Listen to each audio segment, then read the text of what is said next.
दोस्तों, महाराष्ट्र की पूजा बाप से इतना घुल मिल गई थी कि अगर अंडरवियर भी लेनी होती थी, ब्रा भी लेनी होती थी तो बाप के हाथ से ही लेती थी। ग्रेजुएशन करने के बाद ये लड़की कोई ऐसा कोर्स कर रही थी जिससे कि उसको 2-3 साल बाद अच्छी सी नौकरी मेडिकल कॉलेज में या फिर किसी सरकारी हॉस्पिटल में, प्राइवेट हॉस्पिटल में मिल जाना था। नर्स बनने जा रही थी अच्छी वाली, ठीक है। पूजा का क्या होता है कि बाप से कहती है, बाप बाइक चाहिए, स्कूटी चाहिए, बुलेट चाहिए, ये साड़ी चाहिए, वो साड़ी चाहिए, मुझे मनाली जाना है, मुझे कश्मीर जाना है। बाप कहता, बेटा तेरे लिए ही तो सब कुछ है। अगर पूजा का सर दर्द करता तो बाप माथा को चूमता था, बाप गले लगाता था, तेल नवरत्न तेल लगाता था, सहलाता था और नसों को दबाता था, यही करता था। अब पूजा की उम्र हो गई थी, पूजा के कोर्स पूरे हो गए थे, अब पूजा को नौकरी मिलने वाली थी।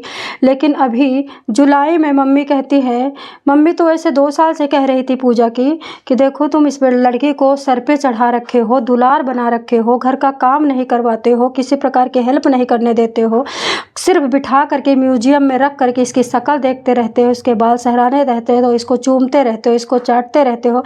बूढ़ी हो रही है, बड़ी हो रही है, शादी की डिमांड है, शरीर की अपनी एक मांग होती है।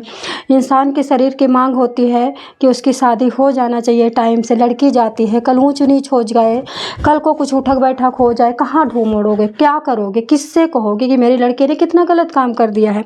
दोस्तों, इस तरह से पूजा की मम्मी कहते कहते थक चुकी, लेकिन इस बंदे ने पूजा के लिए कोई भी लड़का नहीं ढूंढा। ना तो शादी के बाद चलाते पे वहाँ पे रुकता, ना तो सीरियस होता, ना शादी के बाद से उसको ज़रा सा खुशी होती, उसे और मुंह और बन जाता कि शादी की बात कर रही है, ये शादी की बात कर रही है, ऐसे करके इसका मुंह भी बन जाता। लेकिन धीरे धीरे क्या हुआ कि पूजा की मम्मी को भी लगा कि चलो कोई बात नहीं, पति है, प्यार ज़्यादा करता है, एक ही बेटी है और एक बेटी को कब तक भेज देगा, तो अकेले ही तो हम लोग रहेंगे, चलो जब तक रह लेती है रह लेने दो। होता क्या है दोस्त, 2026 22 जुलाई को क्या करती है, एक दिन रात को बड़ा सा सर दर्द कर रहा था। किसका? पूजा के पापा का, ऋषिपाल का सर दर्द कर रहा था। उसने कहा कि मेरा जी बड़ा ख़राब हो रहा है, मैं छत पे जाता हूँ और वहाँ पे थोड़ा सा चक्कर काट के आता हूँ, मुझे ऐसा लग रहा है कि मेरा बीपी हाई हो रहा है। इतना कहते ही पूजा की मम्मी कहती है, कोई नहीं, तुम चले जाओ छत पे और उसके बाद टहल के आओ। लेकिन पूजा की मम्मी की नींद टूट जाती है और पूजा की मम्मी फिर सो नहीं पाती है।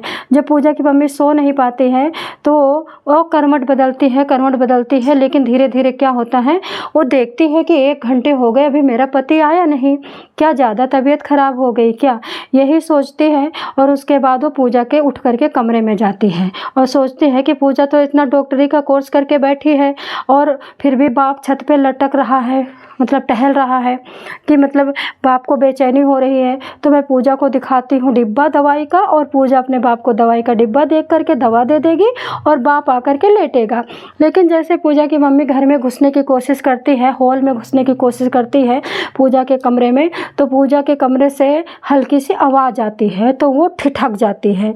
आवाज़ सुनने की कोशिश करती है कि इतनी रात को लड़की जाग रही है, इतनी रात को फ़ोन पे बात कर रही है, उसको टेंशन हो जाती है। कान खिड़की से लगाती है और हल्की से आंख भी लगाती है खिड़की के छेद से, तो क्या देखती है, जो कुछ उसने देखा था अगर हम आपको बताएंगे तो हाँ, शायद आपको भी घिन आने लगेगी औरत जात से, आपको घिन भी आने लगेगी माँ बाप के रिश्ते से, आपको घिन आने लगेगी भेड़िया टाइप के इस कंकाल तंत्र से। मतलब कहीं भी ह्यूमैनिटी नहीं है, कहीं भी ह्यूमन बींग्स नहीं है, कहीं भी कोई किसी प्रकार का कहीं कल्चर नहीं है। बाप क्या किया हुआ था, पूरा अपना लंगोट और चड्ढी निकाल करके नंगा चढ़ा हुआ था बेटी पे और वो गलत काम कर रहा था, वो गंदा काम कर रहा था और बेटी भी बराबर साथ दे रही थी और बेटी खुश थी। बेटी इतनी खुश थी जैसे लग रहा था कि बेटी को बहुत बड़ी चीज़ कर रही है, दुनिया का सबसे बड़ा काम कर रही है। ये देख करके पूजा की मम्मी जब तक देखती हैं जब तक देखा जाता है, उसके बाद 5 से 7 मिनट के बाद लौट करके अपने कमरे में आकर के लेट जाती हैं और लेट करके इतना रोती हैं और अपने मुंह को नोचती हैं, अपने बालों को नोचती हैं। लेकिन जब आहट मिलती है कि कोई आ रहा होता है तो चुप हो जाती हैं। ना वो कह सकती थी ना पूछ सकती थी, क्योंकि अब उनके पास कुछ बचा नहीं था। जब आँखों से देख लो ना तो फिर कोई आए यहाँ पे मनाए, कोई पथाए, कोई कहे कुछ, कोई कहे नहीं तुम्हें गलतफहमी हुई है, तुम शक करती हो, तुम झूठ बोल रही हो, जिसने तुम्हें भरा है, तुम्हारे कान भरे गए हैं, तुम्हारे कान बजते हैं, तुम्हारी आदत है शक करने की। ऐसा तो कुछ था नहीं। कोई नंबर पे बात करते तो देखा नहीं था, साक्षात सहवास करते देखा था, साक्षात एवं क्रीड़ा देखा था। वो चुपचाप आंख बंद करके करवट लेके सो जाती है। तब ये कहता है क्या हुआ, तुम जग रही हो क्या, सांस ले रही हो तेज तेज? तो पूजा की मम्मी कहती है कि हाँ जग रही हूँ, बताओ क्या हुआ। बोले तबीयत कैसी? बोले तबीयत बहुत अच्छी है।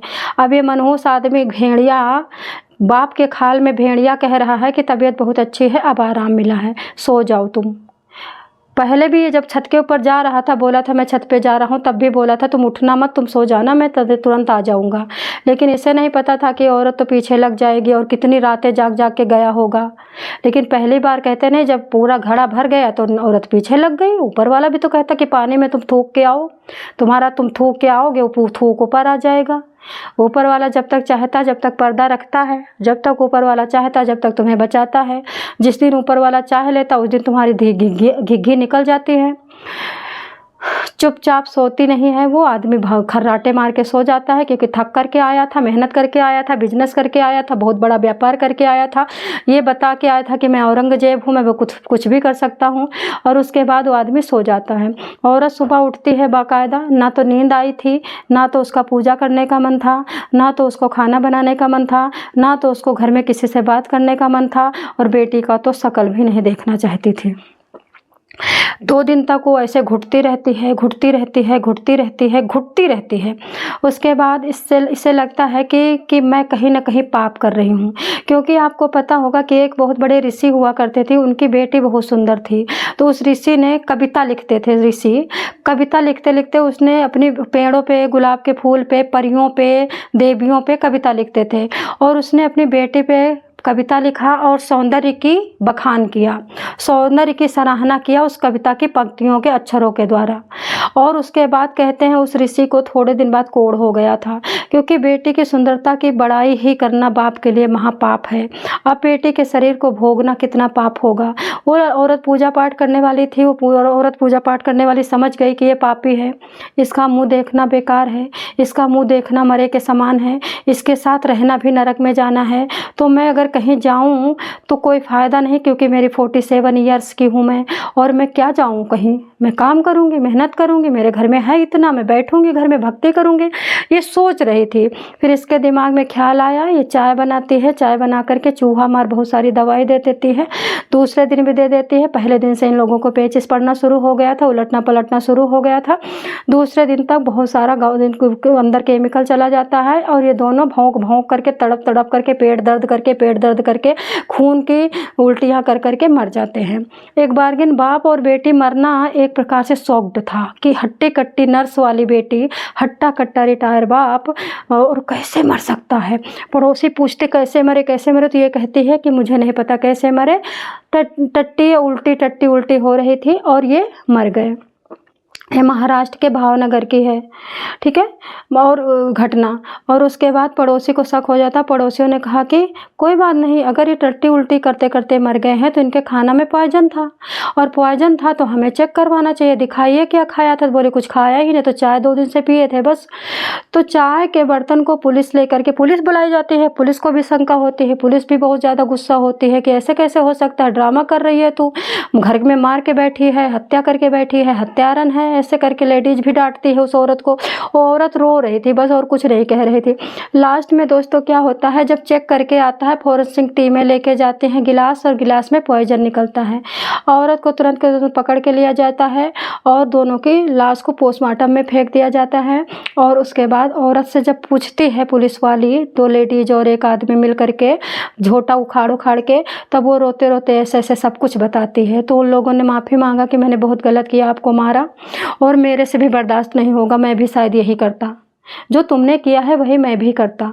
ऐसे करके वो लोग कह रहे हैं कि हम तुम्हारी सज़ा कम करवाने की कोशिश करेंगे। जो बाप ने किया है उससे बहुत कम तुम्हारा गुनाह है, जो तुम्हारा पाप है, जो तुमने हत्या की है वो बहुत कम है। कोई भी औरत नहीं बर्दाश्त कर पाएगी पापी को। तुमने ठीक किया, और हम भी यही करते। तो दोस्तों आप लोगों का क्या कहना है कि ये पूजा नाम की लड़की डायन थी या पिछले जन्म की दुश्मन थी?